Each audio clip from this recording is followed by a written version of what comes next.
Hey there, welcome back to the studio. So today we're going to talk a bit about micro tuning and alternative tunings for our synthesizers and samplers.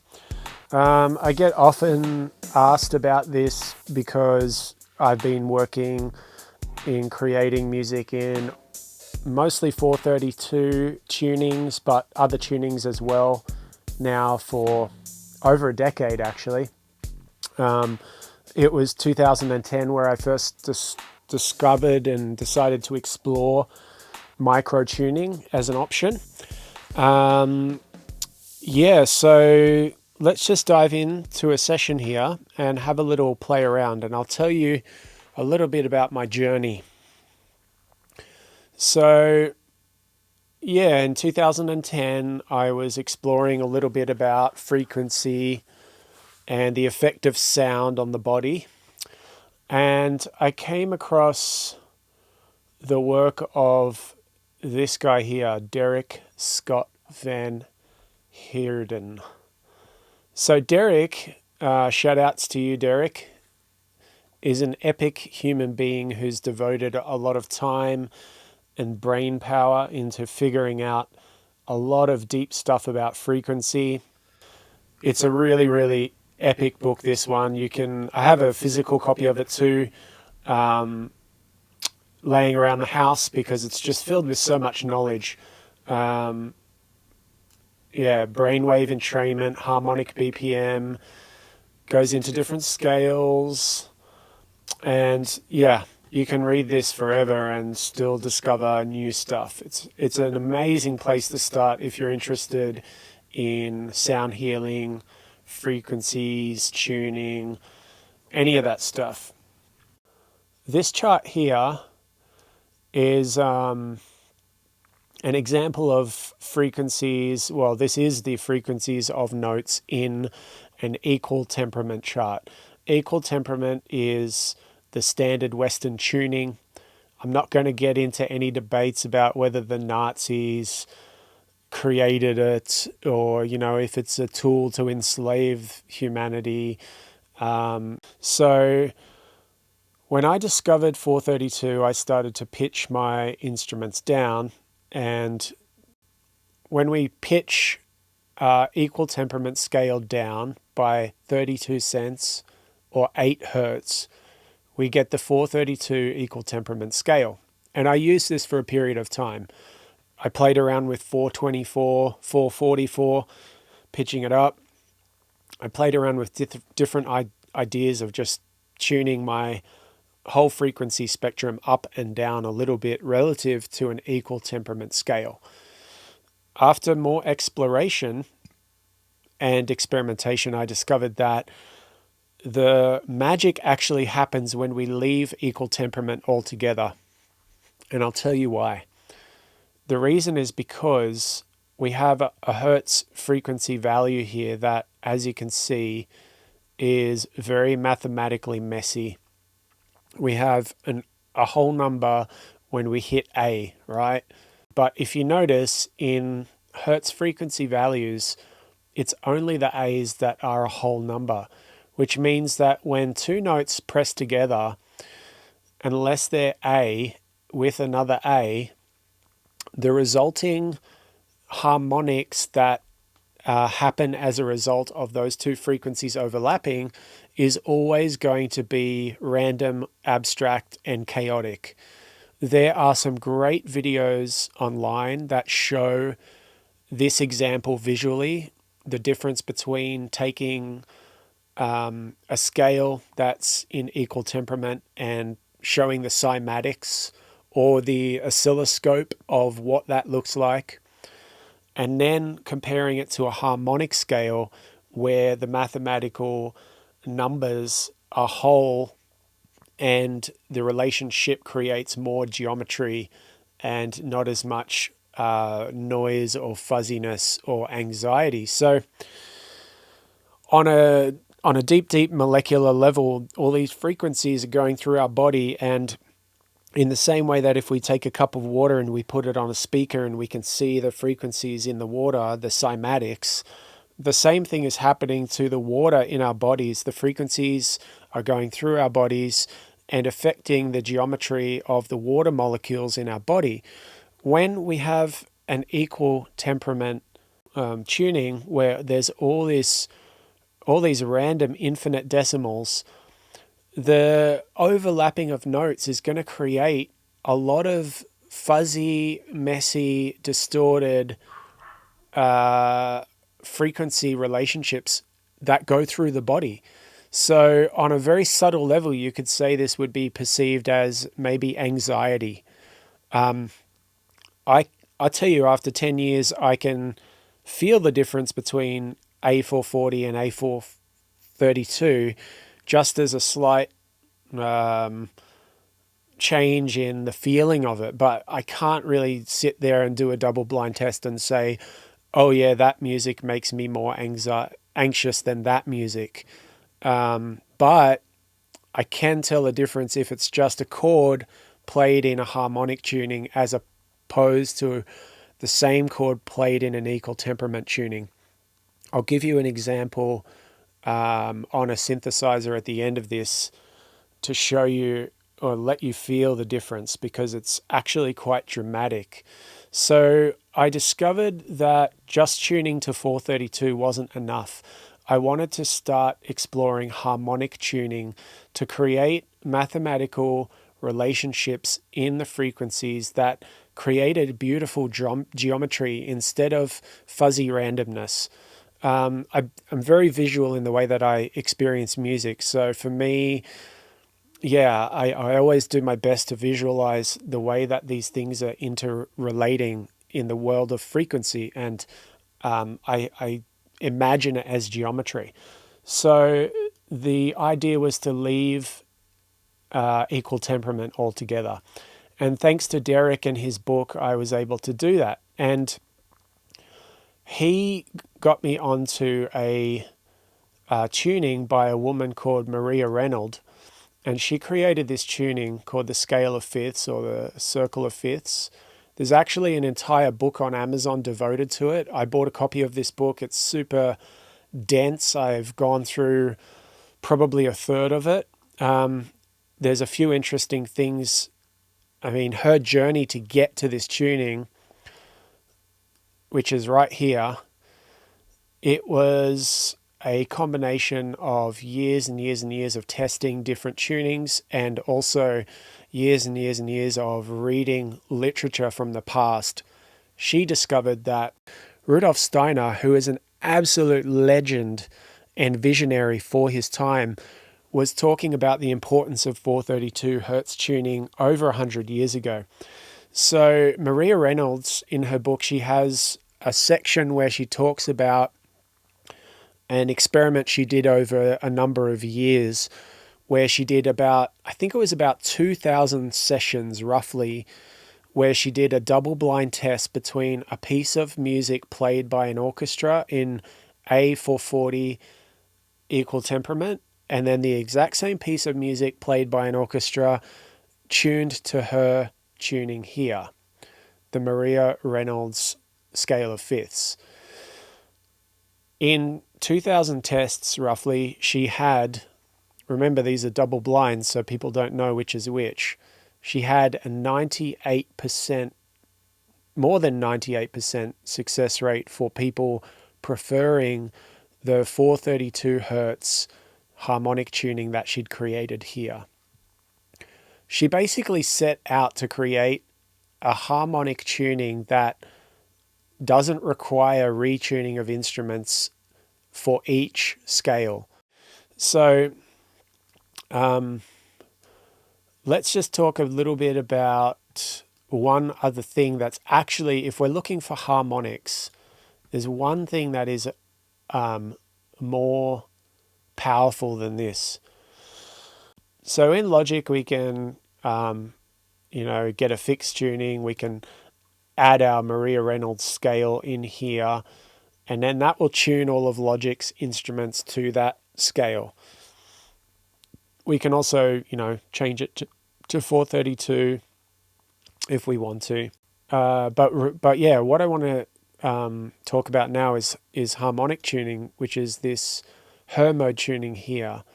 So basically, if I put it on pop jazz 357 all, and we put the depth to 100%, this will create a harmonic relationship between notes in real time for all of the instruments within Logic. If you haven't played around with micro tunings, it's a very, very subtle world that takes a while to train yourself to feel it.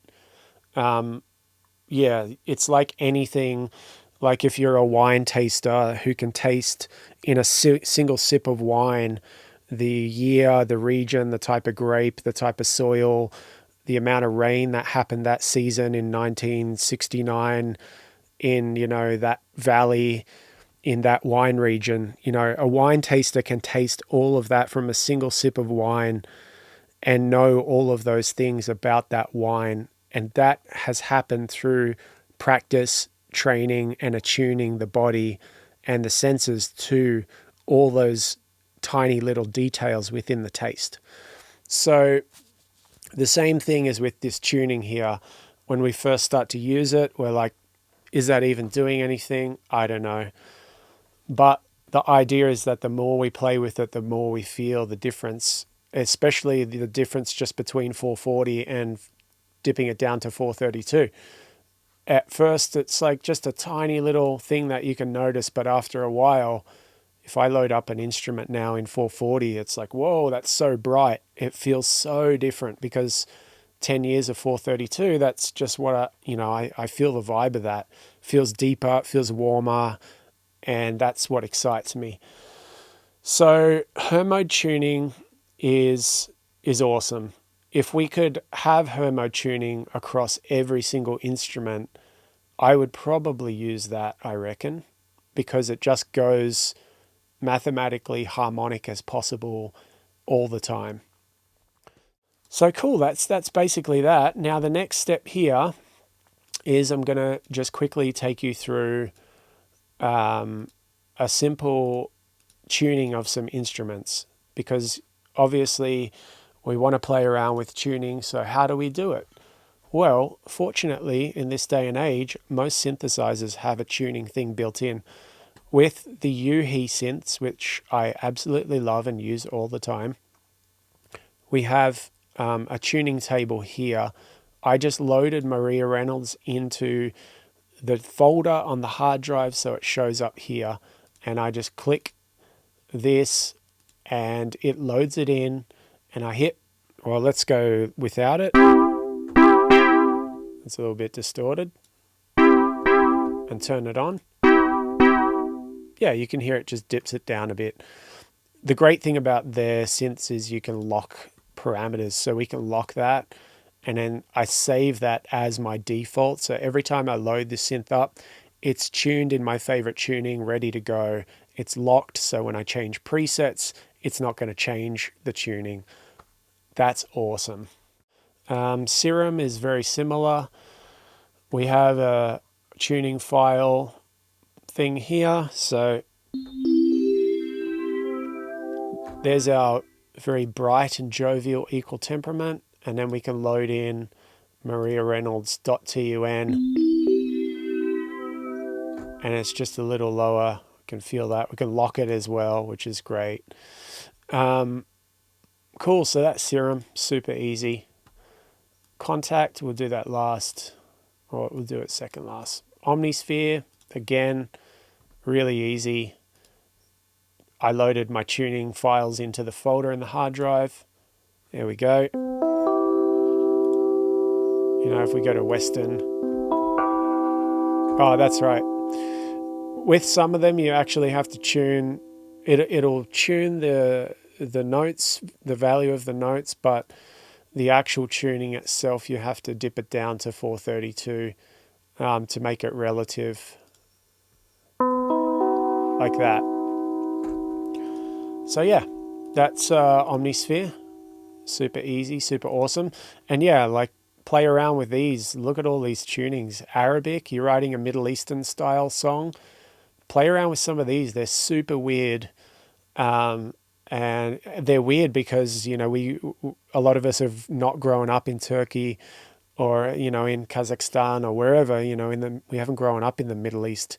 And thus, though they sound really strange to our ears at first, especially gamelan tunings. Wow. Yeah, so there's a lot of tunings to play around with. I recommend that you have a play around with all the different tunings of the world because you find little surprises in there for sure. So Contact, which I happen to use a lot. So here we have a Ethno World. We've got the Alpine Dulcimer here. And if I want to tune this, there's a script editor, right? So you go to an empty page and you go to edit, and then I have a like a tuning script here for my Maria Reynolds scale, right? So I copy that, Control All, copy, and I paste it in here. And then I apply it. Yeah, we can hear how it just tuned it. Bam, like that. That's awesome. But the other thing is, this is what you would do with previous versions of Contact. This is Contact 6. So it actually has now built into it tuning. So look at this, dynamic pure tuning. So we have a pure tuning, algorithmic brain now built into Contact, which is cool because you can see when I press each of those notes, it's shifting the frequency of those notes in real time to align them with their most harmonic relationship. That is super awesome. So what I would do is I would tune, I would tune it down 32 cents and then I would activate this dynamic pure tuning script.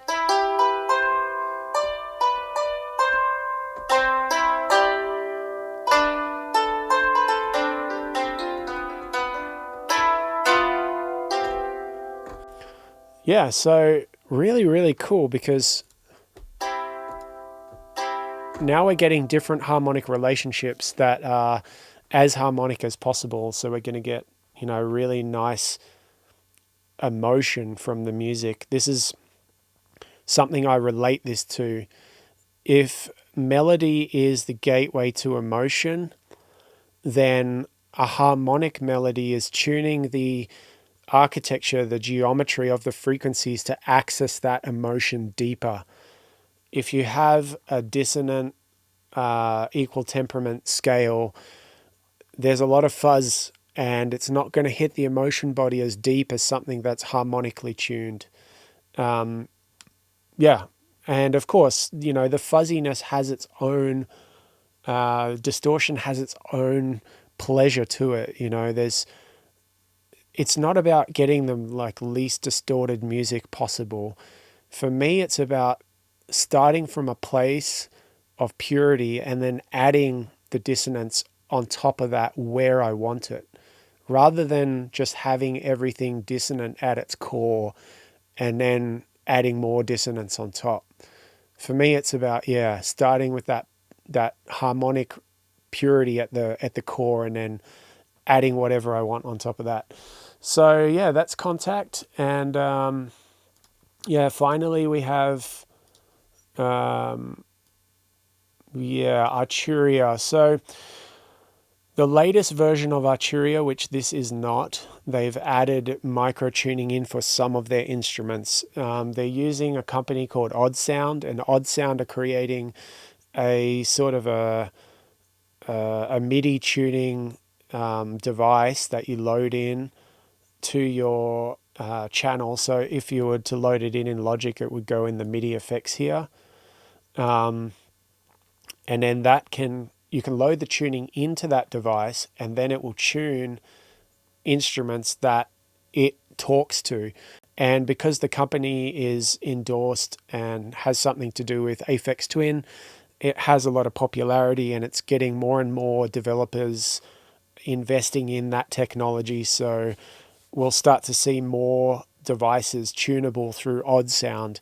It'd be awesome if they could add their own version of harmonic tuning or Hermode tuning into their device in the future, because ultimately I'd love to see that, a way that we can harmonically tune everything. So check out Odd Sound and their tuning device, because you can tune a lot of stuff with that. One other thing we can do, if our instrument isn't microtonal, and there's Max for Live devices that do this as well. So in Logic, we have this new thing called the scripter, and in the scripter I've created a couple of tuning devices. So this is a tuner here. So if I go to the C note, we can hear how that tunes it according to synths. So I can create my own tunings here with the sliders. I'd figure out my Maria Reynolds script tuning here, and then I'd implement that into this octave here, and then that would tune whatever instrument goes after it. So there you have it. Many ways to tune our synthesizers. And the final thing I'm going to do is I'm going to switch on the gear here, and we're going to have a little play around with the virus. And I'm going to show you the difference between a Equal Temperament C major and a pure tuning C major. There's a little knob I can twist to make it happen in real time. So you'll hear the relationship of the frequencies change from this kind of slightly dissonant, chaotic fuzziness between the notes. And then as I tune the instrument to pure tuning, everything will just kind of lock in and become this really steady harmonic tone. All right, so hope you enjoyed this little deep dive into microtuning. Hopefully you've learned something. You got a little bit inspired to try out some tunings yourself, play around, go deep, and as always, have fun. Okay, so here is the wonderful and legendary Virus TI, one of my favorite synths of all time. So basically I've got an initialized patch. I've got a sine wave on one oscillator, and I'm just going to play a C major scale, 3 notes, and we're going to change the tuning from tempered tuning, which is Equal Temperament, and we're going to twist it all the way till it gets to pure tuning, pure. That's what we want, the pure. So let's have a little listen.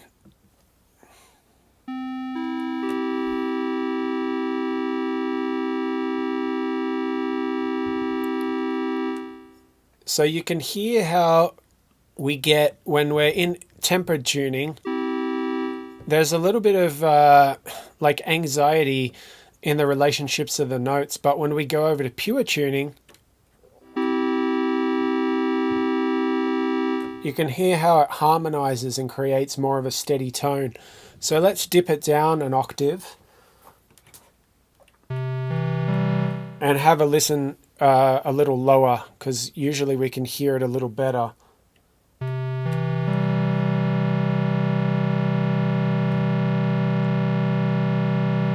Yeah, so you can feel that the notes are kind of fuzzy over here, and then they lock into a more steady tone when it's in pure tuning. So just think about that. All of the music we listen to in Equal Temperament 440 has this kind of random fuzziness in the relationships of the notes. It's not necessarily a bad thing, but what we can do is change our tuning and create this more pleasant relationship. I mean, a C major, with just a third and a fifth, technically that should be a harmonic relationship, but in Equal Temperament it's not. Let's just have a listen on an even lower octave here and see if we can hear a difference.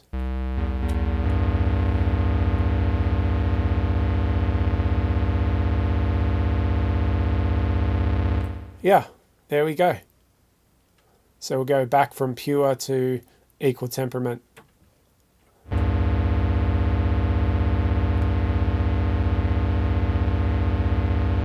And then back again.